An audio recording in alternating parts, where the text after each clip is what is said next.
Maksud dengan administrasi lab itu adalah aktivitas ya, dalam hal ini pencatatan itu include di dalamnya aktivitas ya, sebuah aktivitas karena dia ini kata kerja gitu ya. Jadi aktivitas mencatat atau menginventaris apa-apa yang di lab, terutama fasilitasnya. Kemudian kita memahami yang di dalam lab itu jelas sumbernya, jenisnya, jumlah, kondisi, dan tentunya sarpras yang ada di lab itu sendiri. Jadi itu yang dimaksud dengan administrasi lab. Di dalam panduan modul kita itu Bapak Ibu bisa cek kembali. Kemudian apa aspek-aspek yang terdapat dalam kegiatan mengadministrasikan lab ini? Pertama, tentunya mencatat atau menginventaris ruangan lab. Kemudian fasilitas lab, misalnya kalau fasilitas ini terkait dengan adanya sumber listrik, sumber penerangan ya itu maksudnya. Kemudian mungkin ada juga cadangan jika ketika sumber listrik itu tidak ada. Kemudian eh, yang terpenting juga adalah selain fasilitas yang sifatnya yang berhubungan langsung dengan aktivitas kegiatan lab itu adalah alat dan bahan praktikum. Misalnya ketika praktikum produksi payah, ada nggak tersedia? Pastikan itu tersedia. Ketika praktikum eh, umroh atau pelaksanaan haji atau praktikum khutbah Jumat dan sebagainya, tersedia atau tidak alat dan bahannya. Dan yang terpenting lagi adalah program-program atau kegiatan lab itu sendiri. Misalkan saya nggak tahu kalau di tingkat MI itu ya, apakah di tingkat sekolah Bapak Ibu di SMP atau di MTS masih ada program ini. Kalau di MI yang pernah saya kunjungi ketika mendampingi mahasiswa PPG yang mau sertifikasi, mereka ada namanya program sholat duha. Jadi karena keterbatasan halamannya, digilir sholat duhanya dalam satu hari, misalnya kelas 1A, 1B di hari Senin, kemudian kelas 2A, kelas 2B di hari Selasa, dan seterusnya. Kemudian ada program membaca surah-surah pendek sebelum masuk ke kelas. Kalau kita dulu ada programnya GLS ya, Bapak Ibu, Gerakan Literasi Sekolah. Itu bagian yang tercatatkan di dalam administrasi lab ini. Jadi bukan hanya menata kelola kegiatan yang berhubungan langsung dengan penggunaan lab, tapi kegiatan program-program keagamaan lainnya.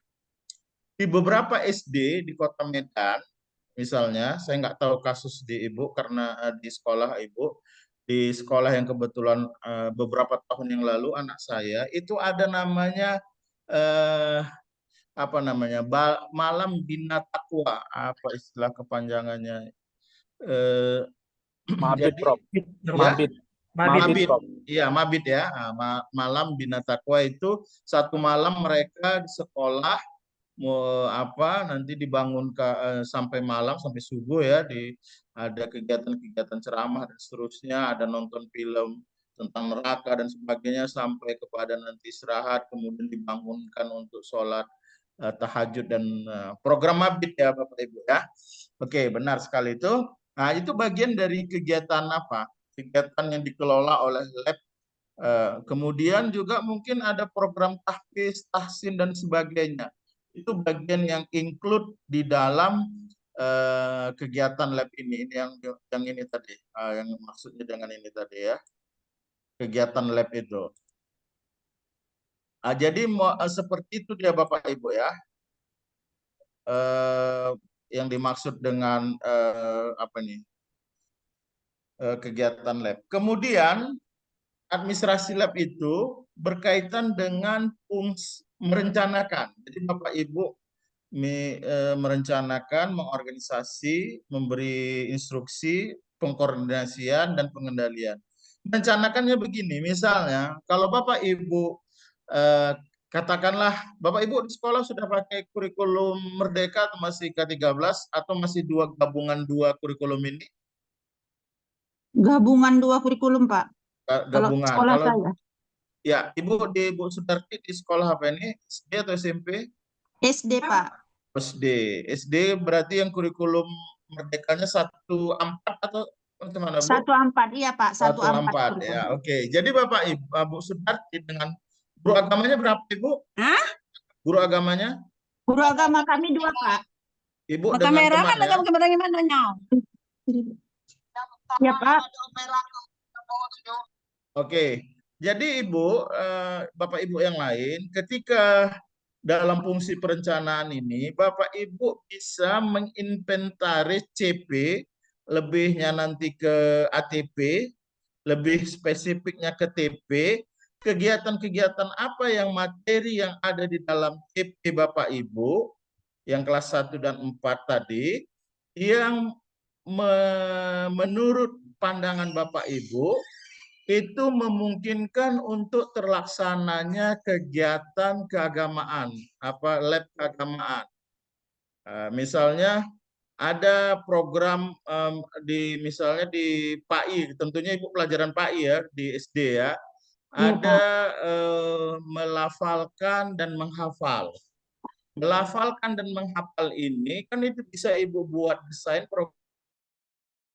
Misalkan hanya 3 jam pel itu Ibu rancang untuk ada waktu tertentu program tahsinnya misalnya untuk memperlancar dan memperhalus apa. Jadi itu dinyatakan di dalam dokumen rencana Ibu untuk melaksanakan praktikum apa supaya hitungan ekuivalensi yang dituntut karena kekurangan jam kita itu ada bukti fisiknya gitu. Nah, misalkan rutin dalam seminggu sekali Ibu melakukan program tahsin ini, melakukan review bacaan atau tahsin dari anak didik. Demikian dengan TP-TP yang lainnya di kelas 4. Jadi kemudian untuk yang kelas 2 dan 3 dan seterusnya 5 dan 6 Ibu bisa menginventaris KD Ibu yang mana memungkinkan.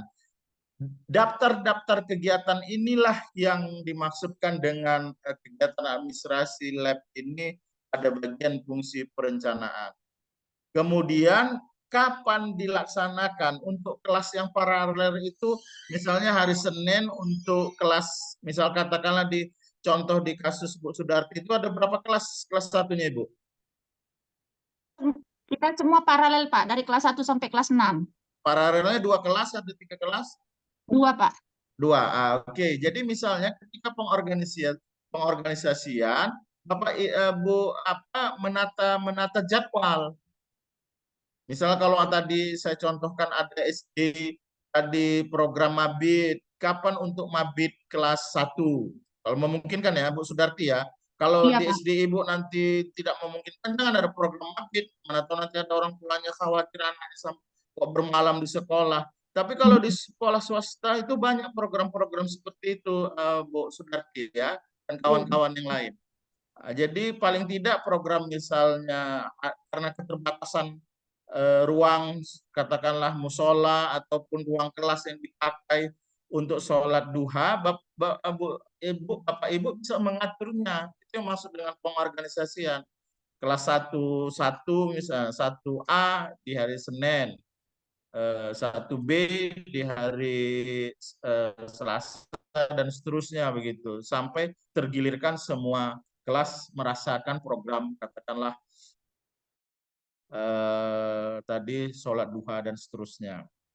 Demikian juga ketika Bapak Ibu melakukannya itu pemberian komando di sini maksudnya instruksi Bapak Ibu. Nanti ada namanya setelah ini SOP. Apa tata urut prosedural, nah, itu namanya SOP ketika melaksanakan apa namanya sebuah praktikum.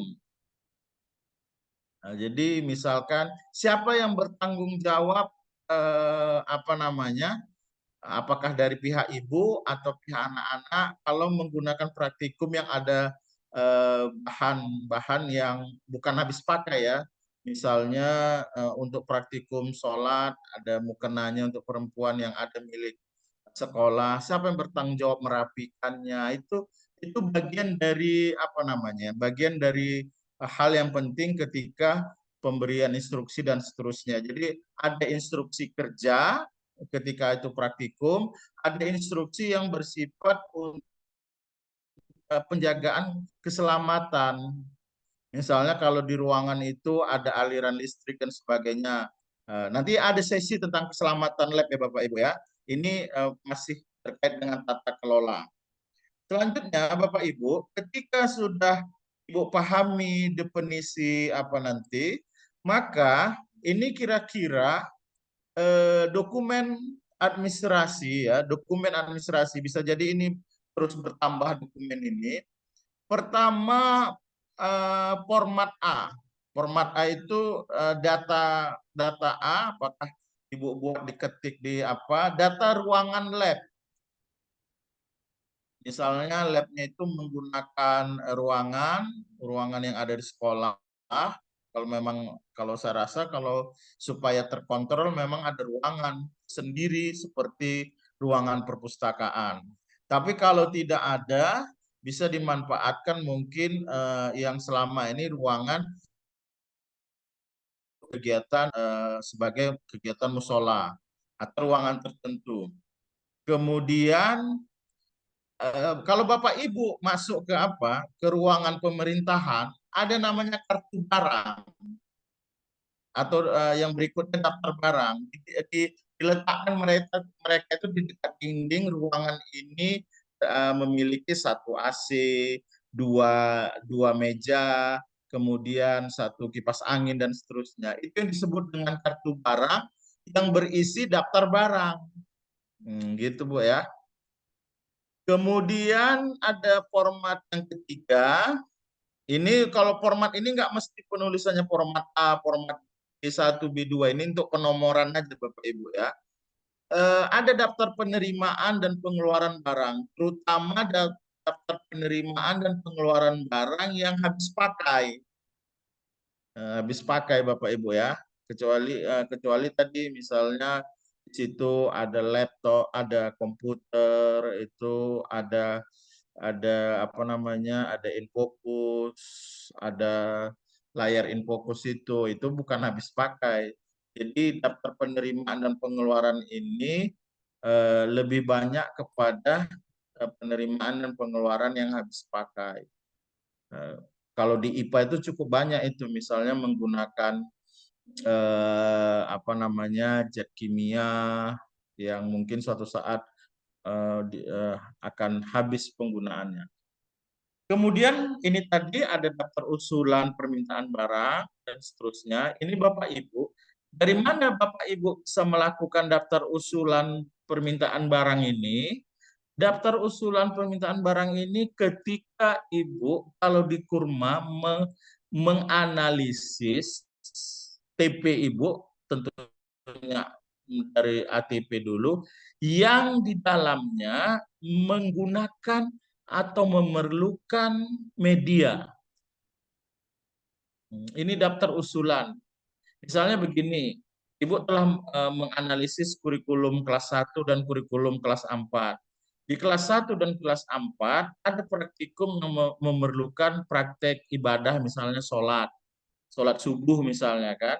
Maka Ibu bisa untuk melakukan usulan nanti ke kepala sekolah yang akan disampaikan misalnya dalam bos kan boleh untuk itu, misalnya dibutuhkan 3 lembar sajadah, dibutuhkan 2 mukena untuk inventaris lab Ibu. Jadi daftar usulan permintaan barang ini berbasis kepada kurikulum ya Bu. Nah, bukan karena Ibu mau mutar lagu, lantas Ibu minta laptop yang bisa memutar lagu. Bukan seperti itu apanya Bu ya, Bapak Ibu ya. Nah, jadi konsep daftar usulan barang ini berbasis, jadi nanti kepala sekolah pun enak nanti ketika misalnya mengusulkan itu pemberian apa, pembelian yang diambil dari dana bos misalnya, beliau bisa mempertanggungjawabkan bahwa daftar A, B, C ini kebutuhan barang ini untuk memenuhi kebutuhan pembelajaran di kelas 1 dan 4 yang telah dianalisis TP-nya oleh guru. Nah, jadi lebih apa Bu ya? Saya kira ini bisa Ibu cermati sendiri apa yang apa. Jadi administrasi apa ini sama kayak Ibu kan ada administrasi apa ada kalau dulu namanya ada apa namanya sekarang udah ada nggak lagi tuh Bu buku leger buku apa yang lain-lain masih ada tuh Bu nggak ada ya atau buku Nggak ada lagi Pak, nggak ada lagi. nggak ada lagi ya karena sekarang sudah Buku induk aja pakai Pak sekarang. aplikasi semua ya. Buatlah di sini Bapak buku induk masih ada Pak, buku induk masih ada. Ya. Oh masih ada ya. Pengertian kurikulum. Oke. Kok ada dubbing itu? Ada yang lagi ngajar ini Bapak Ibu. Kok ada pengertian kurikulum katanya tadi. Coba di unmute Bu ya. Jadi lebih kurang ini Bapak Ibu. Kalaupun ini, karena ini sekarang sudah canggih, daftar-daftar ini kadang-kadang yang pada hal-hal tertentu, misalnya kartu barang, itu mungkin yang diletakkan, mungkin setelah itu dilaminating, diletakkan di lab itu, tapi untuk yang lain-lainnya mungkin hanya dalam bentuk apa data di dalam komputer nanti mungkin bisa dilihat misalnya daftar penerimaan dan pengeluaran barang. Nah, kalau harus dipakai ditaruh di buku itu ya boleh saja. Tapi kalau dilihat mau ditampilkan di laptop atau di komputer ya lebih saya kira zaman tuntutan sekarang seperti itu ya. Nah, tapi kalau mau dibuat juga ada buku apakah di buku tulis daftar penerimaan dan pengeluaran barang tanggal sekian diterima apa 2 lembar sajadah, oke. Kalau itu tidak habis pakai ya. Kalau kemudian kalau diterima misalkan kapur barus, diterima misalkan apa namanya kain kapan ini kan mungkin juga bisa apa ya tidak habis pakai tapi mungkin bisa berulang digunakan. Tapi kalau minyak apa itu bukan minyak namanya. Kalau air itu air apa itu yang untuk di kuburan itu? Air mawar ya Bu ya? Iya, Yang Pak. disiramkan. Nah, itu kan habis pakai dan seterusnya ya. Nah, jadi seperti itu. Jadi Bapak Ibu kira-kira seperti itu. Lantas ini nanti Bapak Ibu yang akan ditagih dari Bapak Ibu ini di apa ini Bu? Karena ini tidak kita tatap muka, maka tulis di kertas plano itu tak ada lah ya di laptop masing-masing.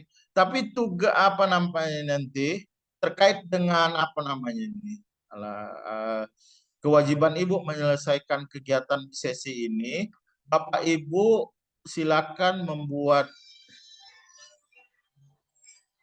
sebentar Bapak Ibu ya. Lagi Zoom saya Pak John. Ya.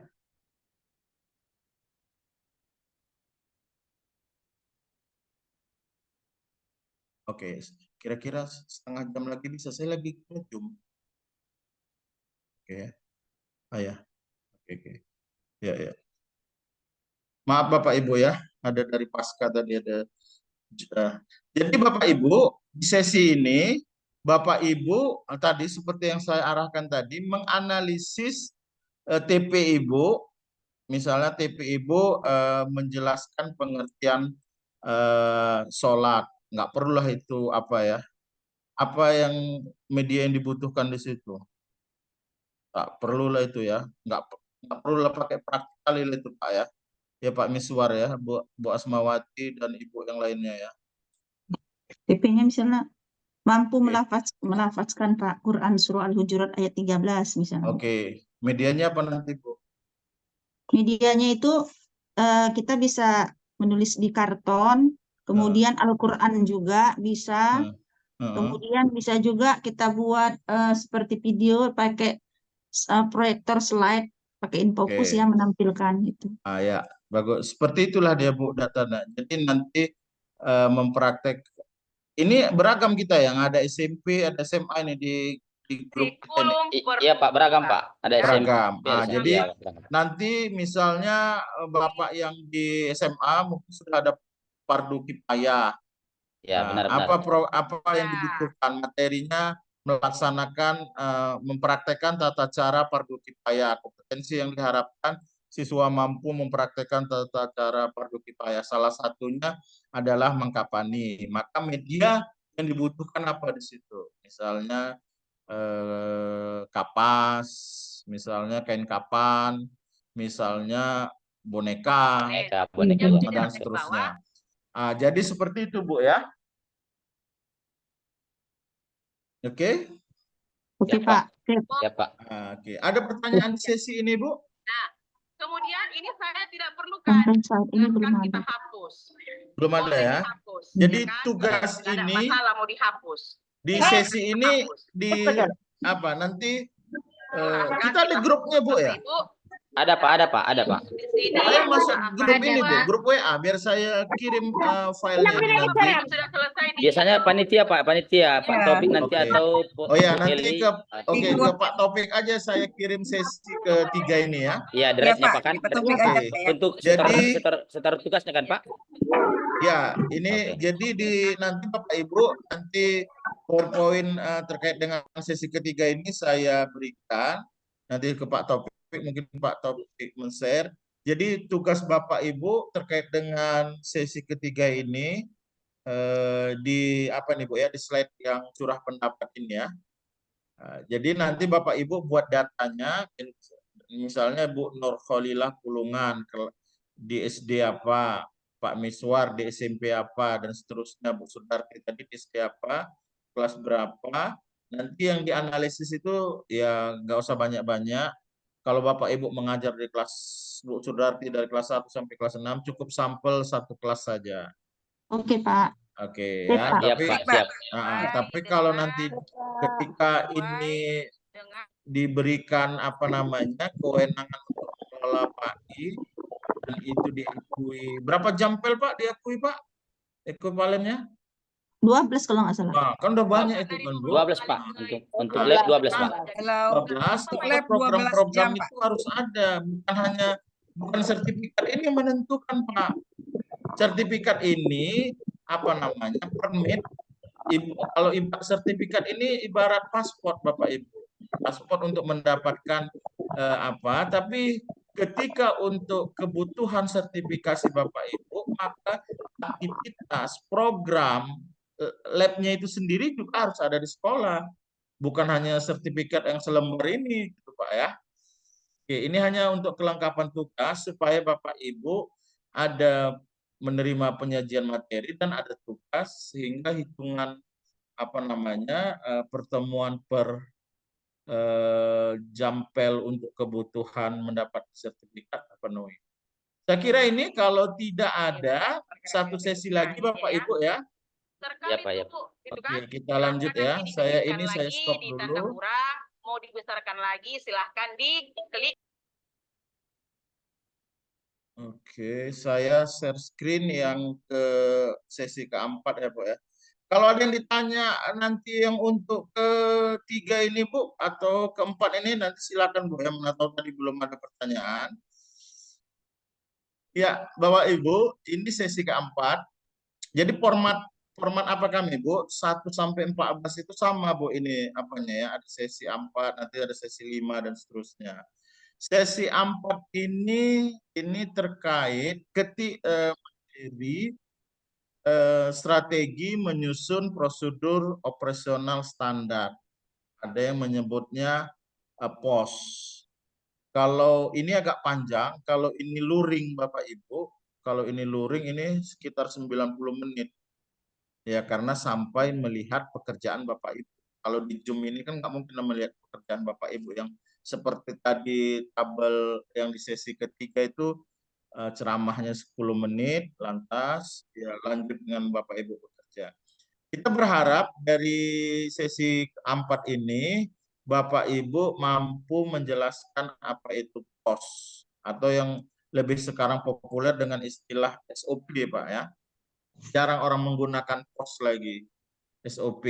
Tapi dalam ya SOP standar operasional prosedural ya. Oke. Kemudian apa tujuan dan fungsi SOP? Kemudian jenis-jenis SOP yang ada di lab, SOP apa saja? Kemudian bagaimana cara menyusun SOP itu? Jadi Bapak Ibu, dalam dokumen Bapak Ibu sebagai apa nanti sebagai lab PAI harus ada SOP-nya.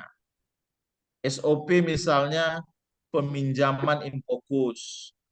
Sementara Infocus itu alat yang ada di lab, tapi ada guru kelas atau guru bidang studi ingin menggunakan apa? Walaupun sesama satu kelas, satu sekolah dan kita kenal, harus ada SOP-nya. Siapa yang bertanggung jawab? Kalau ketika meminjam itu ada tanda tangannya. Kalau di UIN Pak kasusnya karena kita tidak di kelas Infocus itu diletakkan di prodi masing-masing. Ketika ada dosen di kelas itu masuk ke kelas, maka Kosma, ketua kelas lah kalau di sekolah, yang mendatangi prodi, meminjam Infocus dan biasanya meletakkan bukti KTP. Begitu nanti selesai mata kuliah, Infocusnya dikembalikan prodi, KTP diambilnya kembali. Itu namanya SOP. SOP peminjaman peminjaman Infocus dan seterusnya, banyak SOP yang lain yang dibutuhkan di dalam sebuah lab, termasuk nanti SOP keselamatan kerja. Baik, kalau kita baca dokumen modul yang Bapak Ibu terima, SOP itu adalah standar atau pedoman tertulis. Jadi tertulis aturan itu Bapak Ibu ya, misalnya tertulis. Jadi bukan dicakap-cakapkan aja, harus tertulis. Jadi standar itu tertulis yang dipergunakan untuk mendorong dan menggerakkan suatu kelompok untuk mencapai tujuan pembelajaran. Apa tujuan SOP? Supaya ada atau terjadi konsistensi. Jangan misalnya kalau tidak ada SOP, maka ketika ada terjadi misalnya kehilangan barang, misalnya hilanglah Infocus di lab Bapak Ibu, siapa yang bertanggung jawab? Hilangnya yang lebih parah, hilangnya saat jam belajar. Kalau hilangnya malam dan ada pintu yang dirusak, itu udah di luar kuasa kita lah, itu maling lah yang bekerja. Tapi kapan dipinjam? Dipinjam oleh guru A misalnya, maaf ya, ini contoh aja guru A. Di situ ada tandanya dia meminjam, jamnya dibuat di dalam absen peminjaman jam 10 hari ini. Tiba besoknya ketika ada guru B yang mau menggunakan Infocus, kehilangan, nggak ada. Dan nggak terlacak di mana Infocus yang dipinjam oleh guru A tadi. Kalau tidak ada catatan-catatan itu kan nggak bisa kita sembarangan. Guru A itu bisa saja berkata, memang saya pinjam, Bapak itu ada tadi jam 10 di ruangan lab, tapi ketika saya pulangkan jam 11.30, nggak ada, saya letakkan aja. Itu yang nggak bisa itu. Siapa yang mau bertanggung jawab itu ya? Oke, jadi ini yang saya katakan tadi. Yang keempat itu tadi, ini dia fungsinya. Bahwa SOP itu melindungi organisasi, dalam hal ini lab kita, atau dalam hal ini unit kerja kita, sekolah kita, dan tuduhan-tuduhan terhadap petugas pegawai dari malpraktek atau dari kesalahan.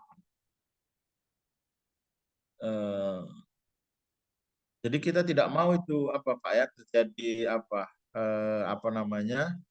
kesimpang siuran dari mana sebenarnya ini sehingga bisa hilang tadi Infocus. Kita nggak mau seperti itu. Kemudian Bapak Ibu, ketika sudah kita ketahui definisi apanya, sederhananya, ini maka fungsinya adalah SOP sebagai dasar hukum bila terjadi penyimpangan. Biasanya di SOP itu dinyatakan hal-hal yang apa namanya, yang mendasar, termasuk apa namanya, ketika sesuatu terjadi, maka sebelum diambil kebijakan atau keputusan oleh pimpinan, apakah SOP-nya telah dilanggar atau tidak. Misalnya kalau di kepolisian, polisi itu nggak bisa main tembak aja. Kalaupun itu yang dikejar penjahat, dikejar perampok, tetap ada namanya surat tugas penangkapan. Ketika melawan penjahatnya atau perampoknya, ya boleh ada SOP polisi yang boleh. Kalau itu sudah mengancam keselamatan petugas dalam hal ini polisi boleh menggunakan, itu namanya SOP. Nah, tapi kalau dia sudah mengangkat tangan, apa itu nggak akan mungkin. Kalau polisi yang taat dan terekam pula oleh kawannya sudah mengangkat tangan, ada yang menembak, itu dia berarti melanggar SOP gitu. Kalau sudah mengangkat tangan menyerah dan dia sudah tunduk misalnya tiarap ke bawah, ya SOP-nya kan polisi memborgol kan begitu. Oke. Jadi kalau ketika Bapak Ibu telah menjalankan SOP misalkan untuk apa namanya, pemeliharaan, bahwa ada anggaran yang digunakan. Apa itu pemeliharaan? Misalnya kebersihan. Kan di situ di situ siapa yang bertanggung jawab terkait dengan kebersihan? Kalau tidak ada anggaran, ya mungkin Bapak Ibu lah yang bersihkannya atau dengan bantuan siswa sebelum digunakan disapu atau setelah digunakan disapu ruangan itu dan sebagainya, dibersihkan dan sebagainya. Jika ada pembiayaan misalnya ada alat-alat yang harus dibeli, siapa yang menanggung pembiayaan itu? Kalau itu Ibu masukkan di dalam permintaan seperti yang kita di sesi sebelumnya ada permintaan barang, is okay. Tapi harus ada jelas SOP-nya. Kemudian apa jenis-jenis SOP di lab? Ini ada 7 SOP, tapi bisa jadi ketujuhnya ini berkembang. Ya, SOP rekrutmen. Kalau misalnya Ibu butuh operator, karena muridnya cukup banyak, butuh operator yang operator atau teknisi lab, misalnya yang mengoperasikan komputer dan sebagainya. Apa SOP rekrutmennya? Misalkan minimal dia tamat SMA, mengerti komputer, bisa mengoperasikan komputer, bisa membimbing siswa menjalankan aplikasi-aplikasi tertentu. Kemudian SOP lab-nya termasuk ini SOP pengangkatan lab, kepala lab. Misalnya apa? SOP kepala lab ini 1 sarjana, misal ini contoh aja Bu ya. Kemudian yang kedua telah memiliki sertifikat pelatihan laboratorium, itu SOP. Artinya walau Bapak Ibu lah yang di sekolah itu, walaupun kedepannya tidak ada lagi pengangkatan, harus dibuat. Mana tahu Bapak Ibu pindah tugas, atau Bapak Ibu yang tadi kewajiban 12 pengakuan terhadap 12 campel tadi, maka bukti-bukti dokumen-dokumen SOP ini harus Ibu siapkan. Jadi sebenarnya sama saja Bu, kalau misalnya Ibu mengajar dengan kelebihan sampai 24 jam, kan Ibu kan ada pertanggungjawaban Ibu. Ibu ada modul ajarnya sekarang. Itu sama juga dengan halnya dengan dengan lab ini. Ibu juga harus ada pertanggungjawaban. Apa pertanggungjawaban Ibu? Menyiapkan dokumen-dokumen tadi, administrasi tadi, termasuk SOP ini. Nah, ini yang saya contohkan tadi, yang saya kasuskan pinjam Infokus tadi. Ada SOP peminjaman barang. Nah, itu harus tercatat. Yang saya contohkan tadi, kalau di kami itu mahasiswa harus meletakkan KTP-nya. Nanti setelah selesai kuliah dengan dosen tersebut, baru dipulangkannya, diambilnya KTP lagi. Nah, kira-kira banyak SOP-SOP yang lain, termasuk, halo, masih dengar Ibu?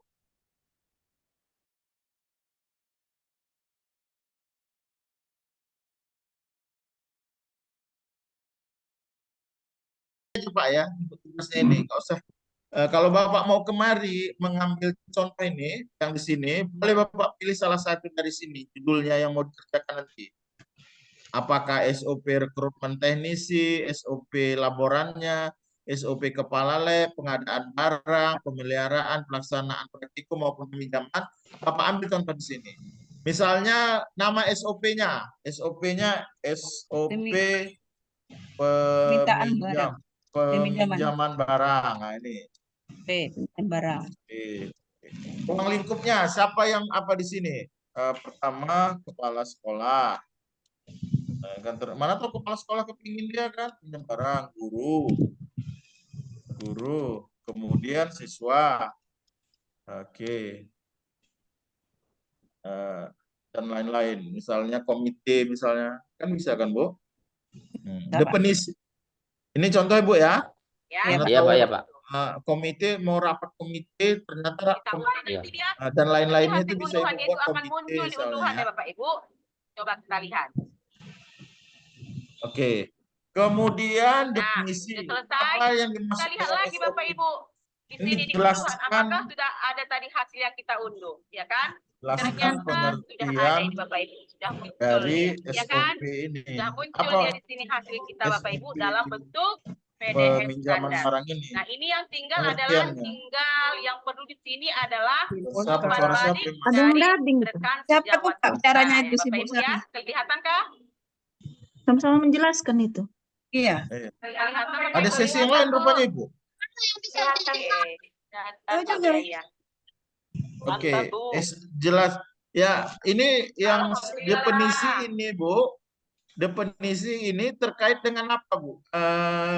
Pengertian yang dimaksud dengan SOP peminjaman barang adalah prosedural tata cara peminjaman barang yang ada di dalam lab PAI misalnya. Itu maksudnya. Penggunanya siapa? Ini hampir sama dengan ruang lingkup tadi.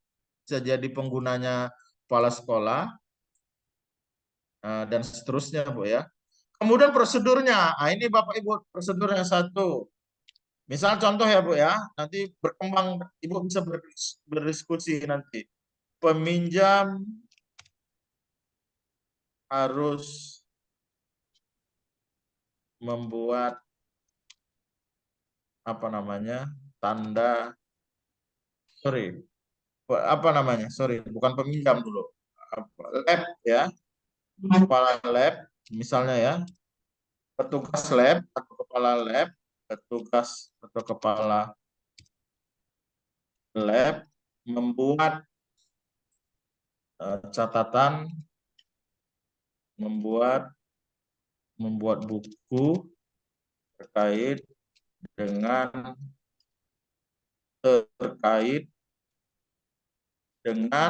apa namanya peminjaman barang. Jadi ada buku peminjaman barangnya, Bu.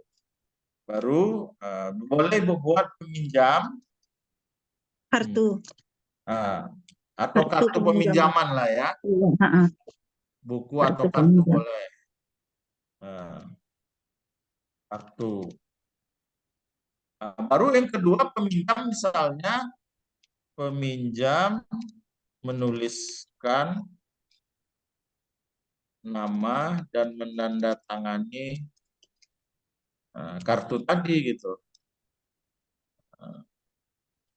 Tanda tangani kartu atau buku tadi. Nah, ini contoh Bu ya. Nanti bisa Ibu tambahkan seterusnya 3 dan 4. Oke, jadi seperti itu dia. Kemudian siapa yang peminjam bertanggung jawab terhadap kan boleh buat di sini. Iya, boleh Pak. Boleh. Ya. Nah, peminjam bertanggung jawab terhadap misalkan apa namanya? Baliknya. Kita klik umpan balik. Kalau barang itu jangan dihantuk-hantukkan lah, kalau bahasa kami, jangan dicampak-campakkannya, jagalah apanya gitu ya. Ya, ya Pak ya. Oke, saya kira itu Bapak Oke. Ibu di Sama sesi juga ini kita buat, sesi boleh 3 dan sama, 4 boleh ini. berbeda. Kita buat aja. Nah, silakan jika ada yang mau disampaikan.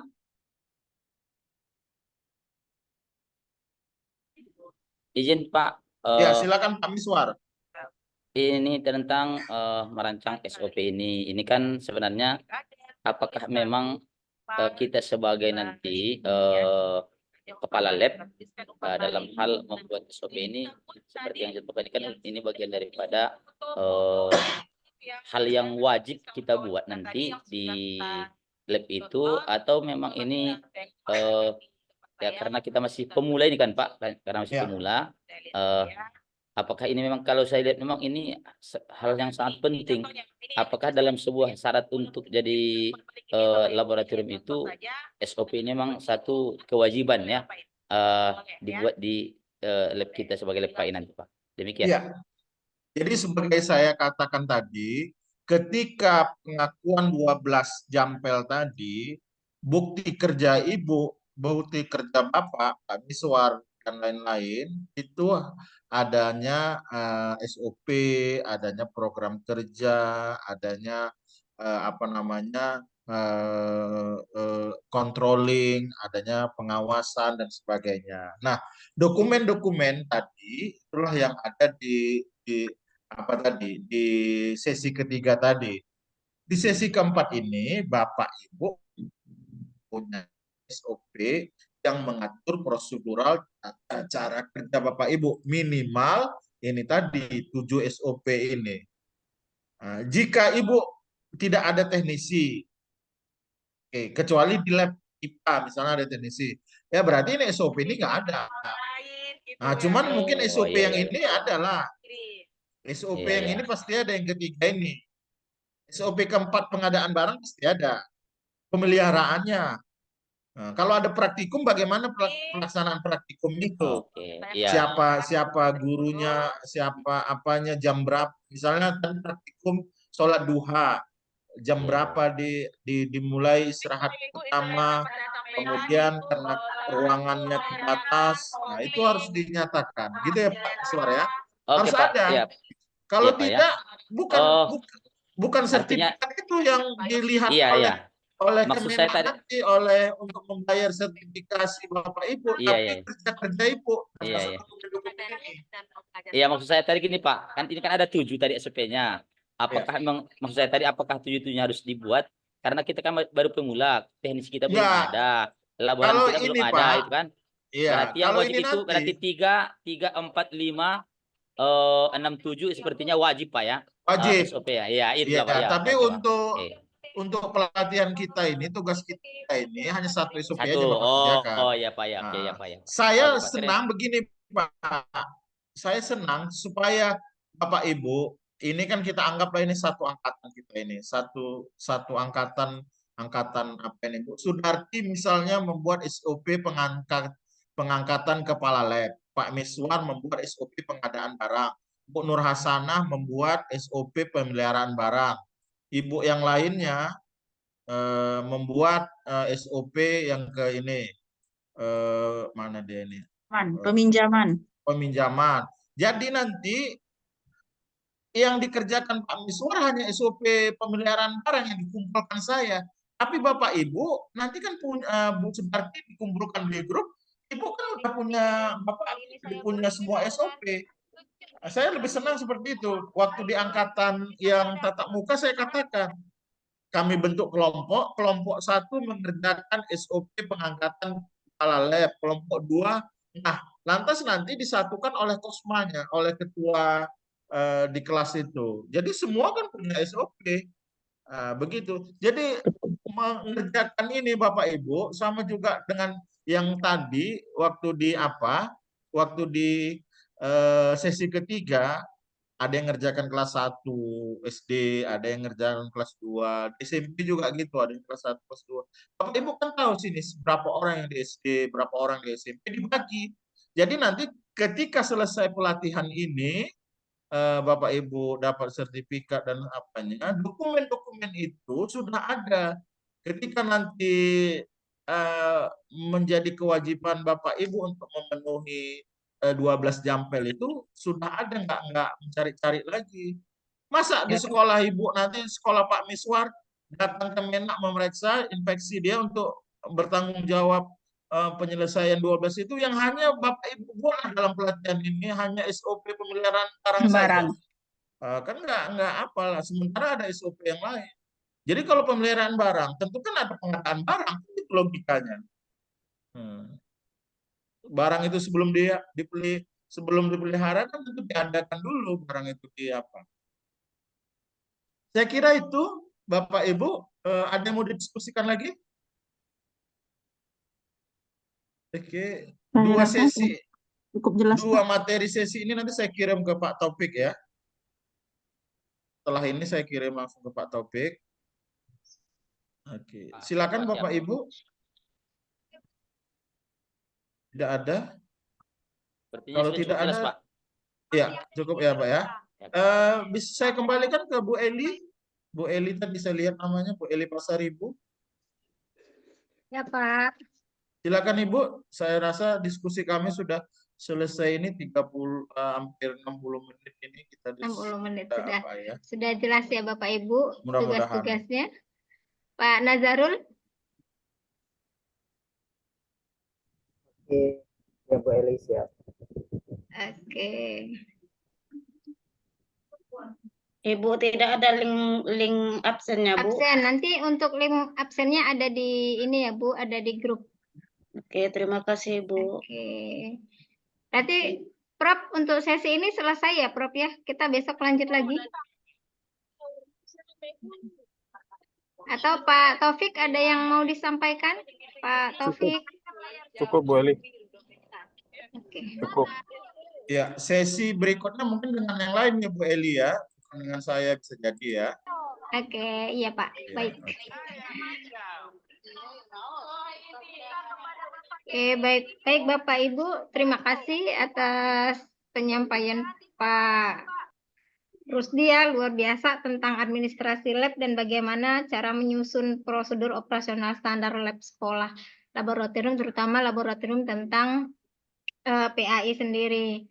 Ya, sebentar. Oke. Sampai di sini pertemuan kita sore hari ini. Bapak Ibu jangan lupa isi absennya. Kemudian jangan lupa juga kerjakan tugas-tugasnya. Tetap semangat. Mohon maaf dari saya. Kita tutup dengan ucapan hamdalah. Alhamdulillah. Izin Bu Eli. Assalamualaikum. Izin Bu Eli. Ya. Oh, untuk apa yang di grup kita pengiriman link apa itu drive-nya itu seperti tertukar antara Pak Ahmad Ahmad Darlis semalam dengan Pak Fadil.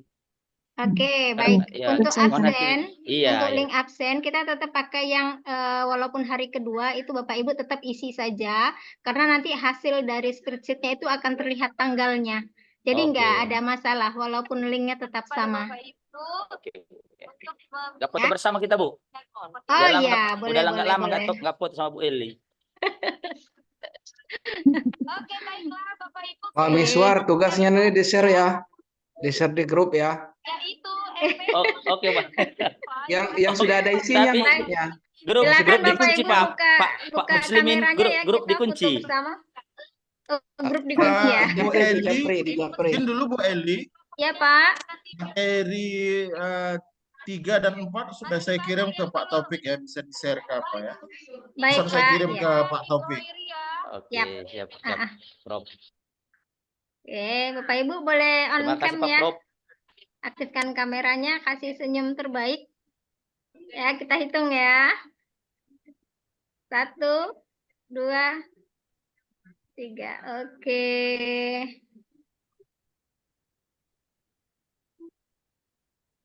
Oke, Bapak Ibu. Sekali lagi mohon maaf dari kami apabila ada salah kata, salah sikap. Demikian kegiatan kita sore hari ini. dengan mengucap hamdalah, alhamdulillahirobbilalamin. Alhamdulillahirobbilalamin. Walidaya, wassalamualaikum warahmatullahi wabarakatuh. Waalaikumsalam warahmatullahi wabarakatuh. Terima kasih, Prof.